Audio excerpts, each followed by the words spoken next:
BA, BCom, BSc, MA, MCom करें विश्व की सबसे बड़ी यूनिवर्सिटी इग्नू से। सॉल्व असाइनमेंट्स और गाइड बुक्स प्राप्त करें। संपर्क करें Mahakal computers, DAV PG college के पास, पंच मंदिरा मोड़ से दाहिने, सिवान। सिवान की सड़कों पर सोमवार की शाम एक बार फिर इंसाफ की मांग गूंज उठी। डीएवी कॉलेज मोड़ से जेपी चौक तक निकले कैंडल मार्च में बड़ी संख्या में लोगों ने हिस्सा लिया और भरत भूषण तिवारी की मौत की सीबीआई जांच की मांग को बुलंद किया। हाथों में मोमबत्तियां, बैनर और पोस्टर लिए लोगों ने कहा कि भरत भूषण तिवारी की मौत की सच्चाई सामने आनी चाहिए।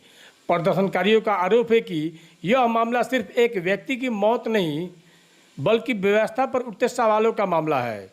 इसी वजह से लोग सड़कों पर उतरकर न्याय की मांग कर रहे हैं। कैंडल मार्च के दौरान माहौल पूरी तरह भावुक नजर आया।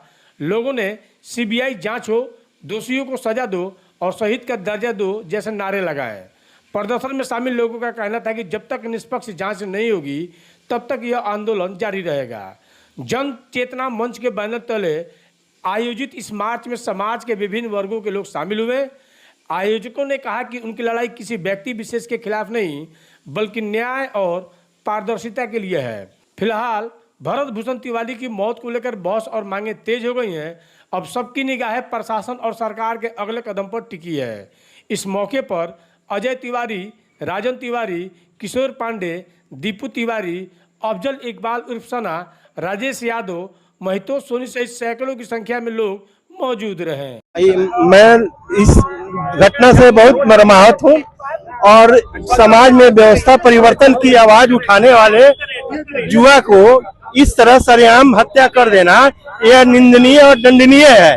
इस पर सीधे हत्या की मुकदमा चलनी चाहिए और प्राथमिकी दर्ज कर दोषी पुलिसकर्मियों को फांसी की सजा होनी चाहिए। यह इसकी सीबीआई जांच है, यही हमारी मांग है, यही हमारी मांग है।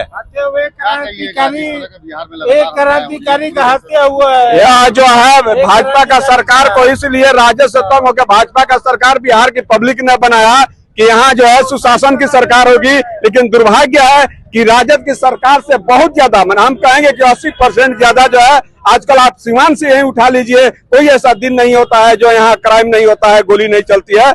और रही भरत तिवारी की बात, तो मैं पूर्व सैनिक हूँ और मैंने भारत संविधान को भी हमने पढ़ा है। कहीं संविधान में नहीं लिखा है हम लोग तो उग्रवादियों को पकड़ते थे, नक्सली को पकड़ते थे, सरेंडर कराते थे, लेकिन कभी नहीं होता है कि सरेंडर किए हुए व्यक्ति को काउंटर कर देना। वो काउंटर तो है नहीं, हत्या है और हम हत्या ही कहेंगे। अगर उन्होंने हत्या नहीं किया तो सीबीआई जांच हो और बेहतर जांच हो और दोषियों को सजा मिले, यही हमारी मांग है। क्या संदेश दिया कि एक तो जो है शहीद भरत तिवारी को शहीद का दर्जा दिया जाए, सीबीआई से जांच करा करके जो दोषी पुलिसकर्मी है या जो अधिकारी है उनके ऊपर सख्त कार्रवाई की जाए। डिफेंस एकेडमी में सिविल सेफ्टी ऑफिसर बने, कोर्स खत्म होने से पहले जॉब यानी कोर्स के दौरान जॉब की गारंटी। सिवान का सबसे बड़ा प्रैक्टिकल लैब और सबसे बड़ा कैंपस, सिवान की सबसे पुराना संस्थान, 10 साल अनुभवी फाउंडर राजन कुमार के द्वारा संचालित, जहां सबसे कम फीस होने के साथ ज्यादा से ज्यादा सुविधाएं देने का दावा। प्लेसमेंट डिपार्टमेंट के साथ संचालित। हमारा पता है रामराज्य मोड़, आंध्र ढाला के समीप, Hanuman sweets, Sonu cement store के पीछे। तो फिर देर क्यों, जल्द ही संपर्क करें 9955036596।